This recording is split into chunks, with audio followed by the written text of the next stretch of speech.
Bonjour et bienvenue dans mon journal de lecture. Aujourd'hui, nous allons faire connaissance avec le petit pape Pie XIII. Un livre de book chez Fluide Glacial. Le petit pape Pie XIII, comme vous pouvez le voir, est un peu petit pour un pape. Et il lui arrive plein d'aventures tout à fait extraordinaires qui ont enchanté le lecteur que j'ai été de cette bande dessinée. Avant de devenir pape, il faut quand même faire quelques études. Le voici à la première page ici, en train de se dire qu'il devrait peut-être réviser son catéchisme. Alors, on assiste à l'arrivée au pouvoir de ce petit pape. Book remercie d'ailleurs le Vatican pour tous ses encouragements. Alors, quels ont été les vrais encouragements du Vatican et comment le Vatican réagit-il à ce genre de livre, je ne sais pas. Mais ce qui est sûr, c'est que ce Vatican-là, celui du petit pape Pie XIV, est sans doute plus séduisant que le vrai Vatican, où les choses sont un peu plus tordues, semble-t-il. Mais on retrouve tout l'univers vaticanesque, si le mot existe, notamment ce moment important. Un nouveau pape arrive, Habemus Papam. Voici le pape.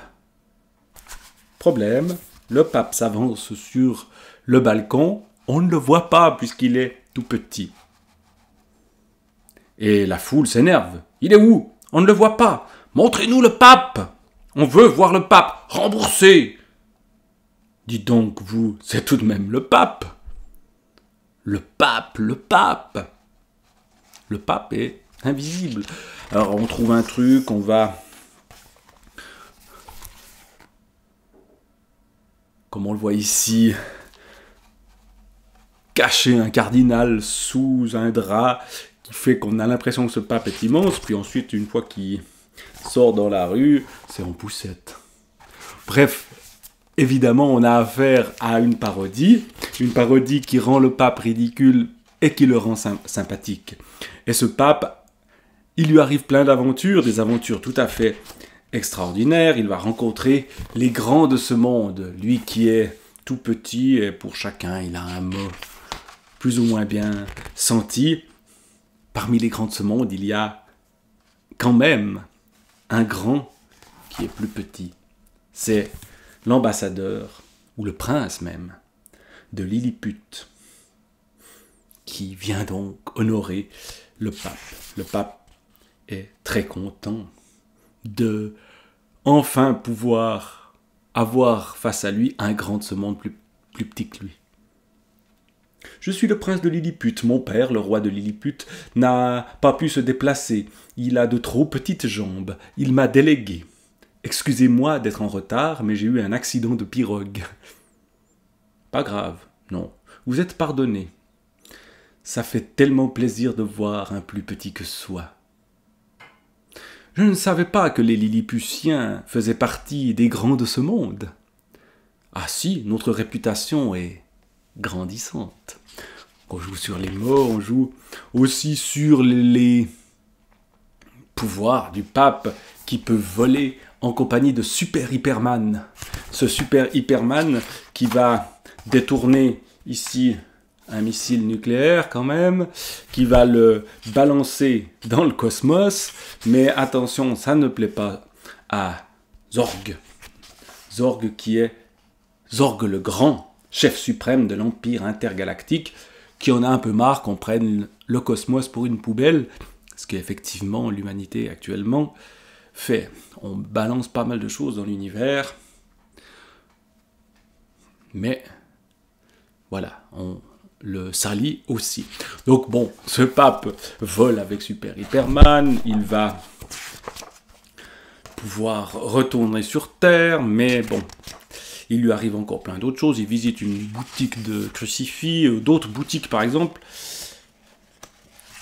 une boutique qui fabrique des aiguilles, fabrique d'aiguilles toutes tailles, gros, demi-gros, détail, établissement, Piquet et Fils, comme on le voit ici. Et cette fabrique d'aiguilles, non seulement fabrique des aiguilles, ce qui est logique, mais la Bible dit qu'il est plus facile à un chameau de passer par le trou d'une aiguille qu'à un riche d'entrer au paradis. Et donc, ce qu'il faut aussi fabriquer, ce qu'il faut surtout mettre en avant, ce sont les trous. Et on a ici un trou. Et il y a aussi ça, la fabrique du trou.